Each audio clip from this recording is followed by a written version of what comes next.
This is Ag Matters PM from the Iowa Agribusiness Radio Network, brought to you by the Iowa Soybean Association. Your daily recap of the information that affects Iowa's farmers, producers, and consumers, right here in the heart of the heartland.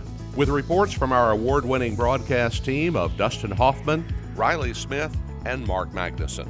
Now, from the IARN studios in Des Moines, here's Riley Smith. Well, good day and welcome to Ag Matters PM from the Iowa Agribusiness Radio Network. I'm Riley Smith. Today is Wednesday, July 12th of 2023. We're so glad you could join us for today's show. Now, if you can't tell by the beautiful building behind me, I'm at the Iowa State Fairgrounds today, where I just had a conversation with the new Iowa State Fair CEO, Jeremy Parsons. Of course, that is part of my annual interview that I do with the State Fair CEO. Lots of great conversation we've had today about his first Iowa State Fair as the CEO, as well as what he's hoping to see in the future of the fair. We'll also have a check of that ag weather outlook, but first, let's run down the markets. It's time now for the Ag Matters PM Closing Market Summary, your source for market analysis and settlement prices from the day's trade in Chicago, courtesy of the folks at agmarket.net. At the end of another trading day in the ag marketplace, we're joined by Tyler Schau of agmarket.net. Now, Tyler, today was a WASDE report day. First off, how did the grain markets react to that? They reacted fairly negatively. We've got basically every single grain contract settled lower, in some cases much lower today on the WASDE report. Right, and of course, with the numbers from that WASDE report, the soybeans in particular, now corn wasn't too much of the story, but the soybeans in particular, we were expecting a bigger move. We just didn't see that, right? Yeah, so they did come in, and this had been the heavily debated topic over the last few weeks amongst analysts, was would the USDA lower yields in the July report? Typically in the past, in order to get a reduction in yields on the July report, you need some planting delays. We obviously did not have that this year.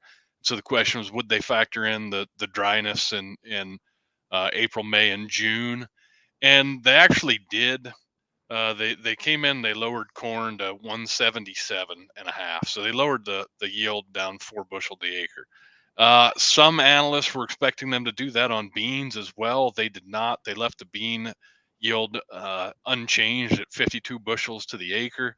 And there's a lot of people questioning that move. I think it's still a little too early to determine where that's going to be, so I'm not going to get in that camp. But then they also came in and started lowering some of the demand levels as well on soybeans. And net, what you've got is the trade was looking for an ending stocks on new crop soybeans somewhere in that 200 million bushel area, and it came in at 300. So about 100 million bushels higher than what was anticipated ahead of the report. And that just caught a lot of people off guard. Doesn't necessarily seem like a huge miss, but it was enough that it's a 50% change or increase in ending stocks, and that was enough to send beans down about 30 some cents, and I think just kind of pulled corn with it. Right, and with the July WASDE report in general, isn't it usually more of a maybe conservative move from the USDA because, like you mentioned earlier, there's a lot of time for this crop to still be made. Yeah, and that's they're going to be typically in July. They're pretty slow. August is when we'll see the big yield adjustments, or we'll start to see that play in. The USDA is always going to slow roll. One thing that I like to remind people is the market's job is to project what December corn and November beans will be worth in December and November on today's date. The USDA's job is to try to figure out, what expected production is, and between now and the end of July and the end of August and the end of September, there's a lot of weather ahead of us. There's a lot of things that can change what these yields are. There's no perfect way to estimate those yields. So USDA is typically going to slow roll their yield adjustments. People don't always like what they do, but at the end of the day, it's the best information we're going to get. And then on the other side of the marketplace in the livestock complex, mostly just following around the grains today, I'm assuming? Boy, if you guys could give me that answer, that would be appreciated. After that WASDE report dropped and corn and beans came down, feeders, fats, hogs, all had a strong rally, went up, set up highs, and then just sold off throughout the day and closed lower than they had been. So, um, you know, it, we're on the cattle side anyhow. We're setting record highs every single day. So pullbacks don't really surprise me all that much. In fact, they should be expected. It was a little kind of it was a weird trading day in the livestock side to see that massive move up after the WASI report just to be sold off through the end of the day is kind of a head scratcher from my seat anyhow. And I honestly don't have a great answer as to why we saw it outside of just some, hit some targets and some technical selling and people taking profits when it's there. All right, lots of great information today, Tyler. For those of our listeners and our viewers who would like to get in touch and learn more from the folks at agmarket.net, how can they do that? Check us out on the website, agmarket.net. If they want to reach out direct, my number is 701-987-6009. Thanks again for taking the time to visit with us as always, Tyler, and we look forward to speaking with you again soon. You bet. Take care, Riley. That again was Tyler Schau of agmarket.net. We'll go ahead and take a look at how those numbers close. That's courtesy of the folks at Bar Chart. July corn is down 22 even at 549 3/4. December new crop down 17 3/4 at 483 3/4. July soybeans down 32 even at 1488 1/2. November new crop down 32 1/2 at 1327 3/4. July soybean meal down 90 at 421.40. Soybean oil up 15 at 68.68. Chicago wheat down 27 3/4 at 632 3/4. Minneapolis spring wheat down 10 1/2 at 853 1/2. Kansas City hard red wheat down 14 even at 803 even. September oats down 20 3/4 at 407 1/4. On the Merc, August live cattle down 195 at 176.87. August feeders down 57 at 246.57. Lean hogs down a dime at 101.17. July pork cutout up 292 at 110.70. Class 3 milk down 13 cents at 13.85. And that's been a check of the markets here on Ag Matters PM. We're going to go ahead and take a quick break to hear from our sponsor, the Iowa Soybean Association and the Soy Checkoff. When we come back, I have my conversation with Iowa State Fair CEO Jeremy Parsons. This is Ag Matters PM. Iowa Soybean Association is driven to deliver for Iowa's 40,000 soybean farmers. We're proud to provide objective agronomic research, a helping hand with soil and water stewardship, and timely industry news powered by the Soybean Checkoff. Learn more at iasoybeans.com. Welcome back to Ag Matters PM on the Iowa Agribusiness Radio Network. I'm Riley Smith. Well, this year is a year of change as we have a brand new Iowa State Fair CEO, Jeremy Parsons. His experience as the CEO of the Clay County Fair previously, as well as a whole career working with agriculture and county fairs like this one, just making his way around and ending up to where he is today. And I had a great conversation with him and talked about the future of the Iowa State Fair, some things to be excited about for this year, as well as our favorite foods. Well, we are here at the Iowa State Fairgrounds talking with our new CEO, Jeremy Parsons. Jeremy, obviously new is a relative term because you've been on the job for a little bit already. Of course, we're only a month away from this year's Iowa State Fair. First off, just tell us a little bit about your journey kind of through your career and how you've ended up here, at the State Fair. At the Iowa State Fair, yeah, for sure. So I'm a native Iowan, grew up in Leon, Iowa, and spent time actually here at the Iowa State Fair through high school and college, kind of in a summer seasonal role. And then, life goes a lot of different directions. Spent some time teaching school, spent some time at the Missouri State Fair, and then, of course, spent 12 years as the CEO of the Clay County Fair in Spencer, Iowa. And then, I've been here CEO of the Iowa State Fair since March, so been on the job a few months, but yet to go through the first fair. Right, exactly, and only a month away from the next state fair. But before we talk into this state fair, tell us a bit about the Clay County Fair, because the Clay County Fair is honestly just as big, if not bigger, than a lot of other state fairs. It really is. It's one of the top 75 largest fairs in North America, and obviously the largest county fair in Iowa, and really one of the largest county fairs in the world. But such a unique place in Spencer. 300,000 people every September, the largest farm machinery and ag equipment show at any fair in the United States. So just a great fair, a great place. I think every Iowan should try to get there if they can, for sure, up there in the northwest corner of the state. But just a great event. Now, what are you anticipating kind of moving into the Iowa State Fair? Because obviously the Clay County Fair still has that county fair feel. Yep. But when you're here, it's a whole different beast because you've got the Midway to deal with. We've got 100,000 people here every day, and there's so much going on. So what are you looking forward to as we kind of get into this year's state fair? Really all of it. One of the cool things about the Clay County Fair is it provided the nice foundation, obviously, to get ready for a much larger experience here. But, you're exactly right. The Iowa State Fair is so important to Iowans and the entire state, and I was talking to somebody the other day, and the Iowa State Fair is something, everybody has an opinion about the Iowa State Fair, even if they've never gone, that still, everybody has something to say about the Iowa State Fair, and that's really cool, and that really speaks to, again, just how important this fair is kind of in the fabric of our state, its importance to Iowa agriculture, and so, really just looking forward to all aspects of it and being able to take it all in for sure. And I think that importance to agriculture really gets understated sometimes because obviously we're pushing in that modern direction of adding more entertainment and making it more fun for everybody to be here. But the main goal we always know with this Iowa State Fair is promoting Iowa agriculture and showing people what it's really like to be involved in ag and food production. The foundation of the fair is agriculture. And in fact, the reason why we do all the other things at the fair, the entertainment, the Midway, all those types of things, literally we're doing those things to pay the bills so that we can fulfill our mission, which is agriculture. And so obviously we're a showcase of agriculture for 4-H and FFA students, open class livestock exhibitors from around the world. We are a showcase for people to show off the very best of agriculture, but we're also the Center for Ag Education. And I think that's really where the Iowa State Fair has evolved. I think back to when I was a kid, there was no Little Hands on the Farm. There was no Animal Learning Center. There was the Avenue of Breeds, but that was really about it. But now you see ag education all over the fairgrounds. Again, whether it's those facilities I mentioned or the kitchen, or the different experiences that we provide to teach people about agriculture. And that really is what it's about. Iowa's basis is in agriculture, but few people know about that basis, and our job is to educate those people here. Now, of course, being the CEO of the Iowa State Fair isn't just a 10-day job during the fair. You're working all year round to get prepared for either the upcoming fair or, the next one.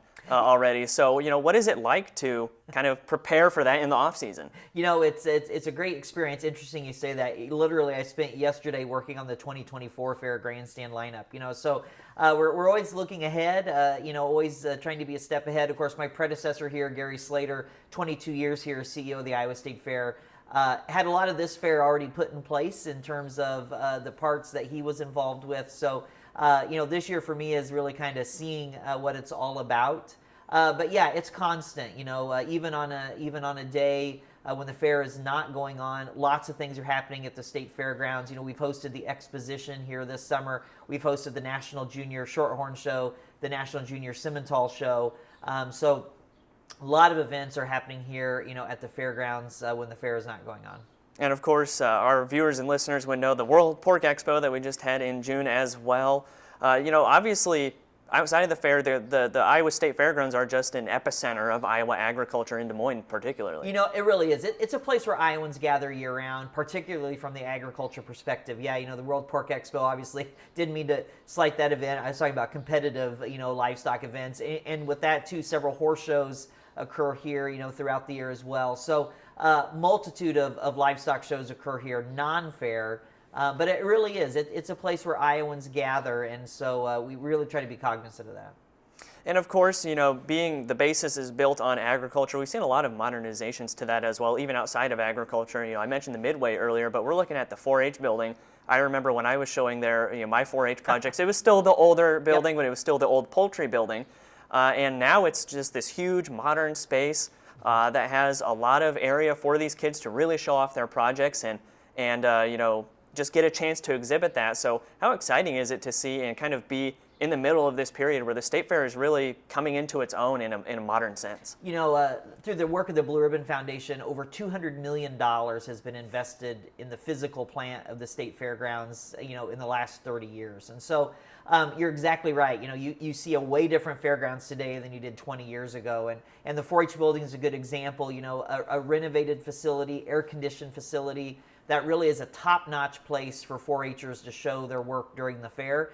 But at the same time, it becomes in a facility we can use throughout the off season for flea markets and gun shows and all those types of things. Those things are so important to us. When you strip away the carnival lights and the corn dogs and all the fun stuff, the fair ultimately is a business, and we're a unique business model in the fact that we're a multi-million-dollar-a-year company that really is only open 11 days out of the year. No one, that's almost worse odds than farming when you really look at it, because you're also doing it outside, right? So these non-fair events for us help us diversify our income and provide a much more stable financial position for the state fair, which allows us to put on a bigger and better fair every year and continue to grow and expand. And then speaking of getting bigger and better, we look at the grandstand every year. We've got new seating over there. We've got extra cover over there when you're sitting over there. And of course, the entertainment gets better and better every year. Just tell us a little bit about that, because even these celebrities know that the Iowa State Fair is the place to be over the summer. It really is. The grandstand renovation in the last 10 years, has really been a game changer for the Iowa State Fair. Obviously, the expansion allowing for more seats, which allow for bigger concerts. And then at the same time, the expansion of the grandstand allowed for the creation of the Elwell Family Park area, which brought tractor pulls back to the fair and ATV. And this year, actually, we're adding additional programming in there, so that space is used more. But yeah, the grandstand concert's definitely a tradition, at the fair. Really speaks to the high standard that the Iowa State Fair has for grandstand entertainment. What Iowans expect, and back to all those improvements. When people go to a place, they want clean restrooms, they want nice places to park, they want to feel safe, and so all those things really factor into these improvements that we've continually done here at the Iowa State Fairgrounds. Yeah, thinking about all of the outside of the fair activities, even not during August, and then thinking about the fair as well. Jeremy, what's the one thing that you would say that you're probably looking forward to the most being the CEO of the State Fair? People have asked, first of all, what's your goal for the first year as CEO? And my goal is very simple: don't screw it up. The Iowa State Fair is an iconic institution that is definitely not broken. But what can I do to take care of the Iowa State Fair during my tenure as CEO and move it into the future? And so I'm really just looking forward to really interacting with Iowans and really observing this year's fair just to see what it is that we can do better and what are some things that we can continue to improve upon, and what are some things we really need to celebrate because we're already doing them really well. And so really that's what I'm looking forward to at this year's fair. Then we're going to get down the road and how do we continue to involve ag education. As you well know, agriculture in Iowa continues to change. What we showcase here at the fair needs to continue to change. So what does ag education look like at the Iowa State Fair in the future? How do we continue to be that place for people to gather year-round? How do we continue to keep people safe? Those are all kind of the main things as we move forward into the future here at the State Fair. Now, not that people need convincing, but that was an excellent sale pitch for this year's Iowa State Fair. Jeremy, one last question for you, and this is probably the most important question you're going to answer as CEO. What's your favorite fair food? I'm pretty passionate about this. You're not going to be surprised that it's a corn dog, right? But it's got to be with mustard. Let's not ruin it with ketchup. Let's just do a corn dog with mustard. But that's something I hope to have pretty early that first morning of the fair to continue my own personal fair tradition for sure. Me personally, I got to go with the turkey leg every year. I always have to have at least one while I'm here at the fair. Great promotion of Iowa commodities. Of course, speaking of that, Iowa Pork Tent, brand new facility.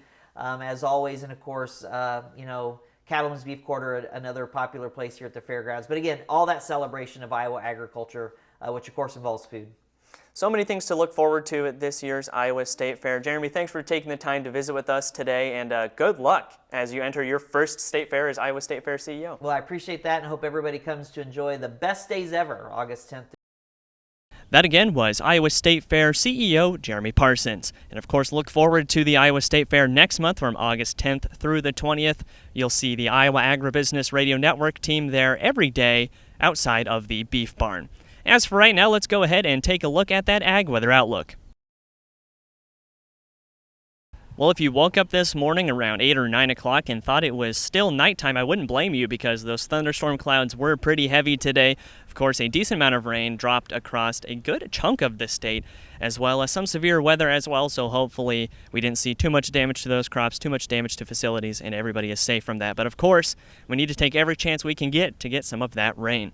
So let's see what the National Weather Service has in store for the next 24 hours. As you can see from the National Weather Service, some more summer weather is on the way. Today, early in the morning, we had some widespread thunderstorms across the state. Then it became mostly cloudy with slight chances for thunderstorms. Highs ranging from the upper 70s to mid-80s.